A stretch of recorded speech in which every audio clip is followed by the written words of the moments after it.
நான் குமாரன் குமாரத்தி என்று சொல்லப்படுவதற்கு தகுதியே இல்லை. நான் பயங்கரமான பாவியாக இருக்கும்போது, நல்லா கவனிங்க, நீங்கள் எவ்வளவு பெரிய ஒரு நல்ல கிறிஸ்தவ குடும்பத்தில் பிறந்திருந்தாலும், எவ்வளவுதான் வேத வசனத்தில் நீங்கள் வளர்க்கப்பட்டிருந்தாலும், நீங்கள் மகா பெரிய பாவி தான். நமக்குள்ளே இருக்கிற துர்க்குணம், எத்தனையோ துர்க்குணங்கள். நீங்கள் யோசிக்காதீங்க, பொய் சொல்கிறது, கொலை பண்ணுறது, விபச்சாரம் செய்கிறதான் பாவம்னு நினைக்காதீங்க. நமக்குள்ளே சில குணங்கள் இருக்கும் பாருங்கள். ஸ்டபர்னஸ், மற்றவங்க சொன்னால் நம்ம அவங்கள நாம் யாருன்னு எனக்கு தெரியும், நீ யாருன்னு எனக்கு தெரியும் அப்படின்னு அவங்கள ட்ரீட் பண்ணுறது, பெருமை, இது எல்லாமே பாவம்தான். இது எல்லாம் தான் நம்ம வாழ்க்கையை என்ன செஞ்சிச்சு? அலங்கோலப்படுத்தியது. அப்போ நம்மளை அந்த அலங்கோலத்திலிருந்து நம்ம குமாரன் குமாரத்தி அவருடைய குணம் கொஞ்சம் கூட நம்மகிட்ட கிடையாதுங்க.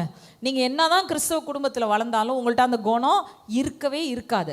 ஆனால் நீங்கள் என்னைக்கு ரட்சிக்கப்பட்டு, என்னைக்கு கிறிஸ்துவை உங்களுடையவராய் நீங்கள் ஏற்றுக்கொள்கிறீர்களோ, என்றைக்கு அவர் என் தகப்பன் என்று சொல்ல நீங்கள் ஆரம்பிக்கிறீங்களோ, அன்னைக்கு நீங்கள் அவருடைய சாயலாக மாற்றப்பட ஆரம்பிக்கிறீங்க.